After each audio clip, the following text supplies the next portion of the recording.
નવરાત્રિ આપણો તહેવાર છે, આ તહેવાર ન બગડે એવું આપણે ભગવાનને માતાજીને પ્રાર્થના કરીએ. આમ છતાં લગભગ 5મી ઓક્ટોબર આસપાસ ગાજવીજ સાથે કેટલાક બહુ વરસાદ થવાની શક્યતા રહેશે અને આ વરસાદ ભિન્ન ભિન્ન ભાગોમાં થશે. 10મી ઓક્ટોબર આસપાસ પણ ચિત્રા નક્ષત્રમાં વરસાદ થવાની શક્યતા રહેશે. એટલે આ વરસાદ જે છે એ બધા ભાગોમાં હોઈ શકે, ન પણ હોઈ શકે. જી, શરદ પૂનમની રાત્રે ચંદ્ર જો શ્યામ વાદળમાંથી ઢંકાયેલો હશે અને આખી રાત ગરકાવ રહેતો હશે તો સમુદ્રમાં મોટી હલચલ જોવા મળે.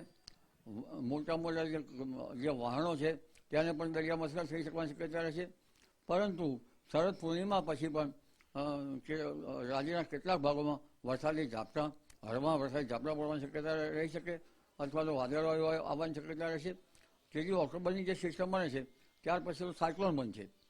એટલે સપ્ટેમ્બરના અંતમાં અને ઓક્ટોબરમાં અને ત્યારબાદ નવેમ્બરમાં ભારે ચક્રવાતો બનવાની શક્યતા દરિયામાં રહેશે. અને લાલ નીલોની અસર જે છે એ મોડી થાય તો ઠંડી પણ કદાચ વહેલી આવી શકવાની શક્યતા રહેશે. 3 ડિસેમ્બરથી જ ઠંડી વધતી જોવા મળશે અને 22 ડિસેમ્બર પછી ગાત્રો સિતમની ઠંડી પડવાની શક્યતા રહેશે. જી, હજુ 2-3 દિવસ વરસાદ રહેવાની શક્યતા રહેશે. ગણેશ ચતુર્થી ઉપર પણ વરસાદ થવાની શક્યતા રહેશે, જેમાં મધ્ય ગુજરાતના ભાગમાં હળવા ભારે વરસાદી ઝાપટા પડવાની શક્યતા રહેશે. ઉપરાંત દક્ષિણ ગુજરાતના ભાગોમાં પણ હળવા ભારે વરસાદી ઝાપટા પડવાની શક્યતા રહેશે. ભરૂચના ભાગોમાં થોડા વધુ ભારે વરસાદી ઝાપટા પડવાની શક્યતા રહેશે. પંચમહાલના ભાગોમાં પણ ઝાપટા પડવાની શક્યતા રહેશે. કોઈ જગ્યાએ ભારે વરસાદી ઝાપટા પડી શકે. આ ઉપરાંત સાબરકાંઠાના અરવલ્લીના ભાગોમાં પણ ઝાપટા પડવાની શક્યતા રહેશે અને બનાસકાંઠાના ભાગોમાં પણ ઝાપટા પડવાની શક્યતા રહેશે. દાંતાના ડુંગરામાં પણ ઝાપટા પડવાની શક્યતા રહેશે. આ ઉપરાંત કચ્છના કેટલાક ભાગોમાં પણ ઝાપટા પડવાની શક્યતા રહેશે. કોઈ ભાગમાં હળવા ભારે વરસાદી ઝાપટા પડી શકે અને સૌરાષ્ટ્રના કેટલાક ભાગોમાં ભાવનગરના ભાગ, દક્ષિણ સૌરાષ્ટ્રના ભાગમાં પણ હળવા ભારે વરસાદી ઝાપટા પડવાની શક્યતા રહેશે. પશ્ચિમ સૌરાષ્ટ્રના ભાગોમાં પણ હળવા ભારે વરસાદી ઝાપટા પડવાની શક્યતા રહેશે. જામનગરના ભાગોમાં પણ હળવા ભારે વરસાદી ઝાપટા પડવાની શક્યતા રહેશે. આ વરસાદ જે છે એ લગભગ ઝાપટા કરતો આવતો જશે, ક્યારેક મોટું ઝાપટું પણ આવી શકે. એટલે હજુ વરસાદ ગયો નથી અને ત્યારબાદ એક તારીખ 13માં પણ એક સિસ્ટમ બની રહી છે. જે સિસ્ટમ બંગાળ ઉપસાગરમાં થઈને ડીપ ડિપ્રેશન બનવાની શક્યતા છે અને આ સિસ્ટમના કારણે લગભગ 14-15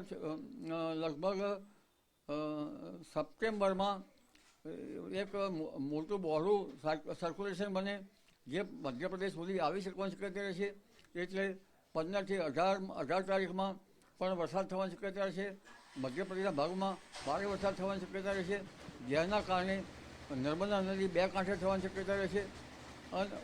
અને આ સિસ્ટમ જે છે એ આ વખતે લગભગ 17 તારીખ પછી રાજસ્થાનમાં એન્ટી સાયક્લોન બનવાની શક્યતા રહેશે. એન્ટી સાયક્લોન એટલે ચોમાસાની વિદાય. પરંતુ આ એન્ટી સાયક્લોનને કદાચ બંગાળ ઉપસાગર સિસ્ટમમાં મજબૂત હોય તો પાછું ધકેલી શકે, જેથી ચોમાસું જે છે વિદાય લેવામાં મોડું પણ થઈ શકે. પણ આ સિસ્ટમો કેવી છે એના પર આધાર રાખશે. ત્યારબાદ હજુ વરસાદ ગયો નથી. 22, 23, 24માં પણ ભારે વરસાદી ઝાપટા પડશે. તારીખ 27થી 5મી ઓક્ટોબર વચ્ચે ગાજવીજ સાથે વરસાદ થવાની શક્યતા રહેશે.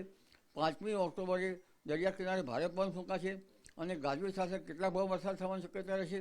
10મી ઓક્ટોબરે પણ ચિત્રા નક્ષત્રમાં વરસાદ થવાની શક્યતા રહેશે.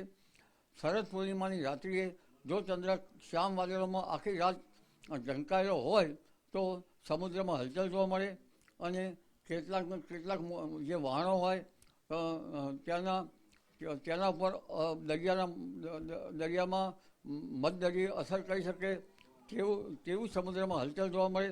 અને ત્યારબાદ પણ દિવાળી પહેલાં એટલે દિવાળી સુધીમાં વાદળવાયુ આવવાની શક્યતા રહેશે. બીજી એક સિસ્ટમ 28 સપ્ટેમ્બર આસપાસ થવાની શક્યતા રહેશે. ત્રીજી એક સિસ્ટમ 3 ઓક્ટોબર આસપાસ થવાની શક્યતા રહેશે.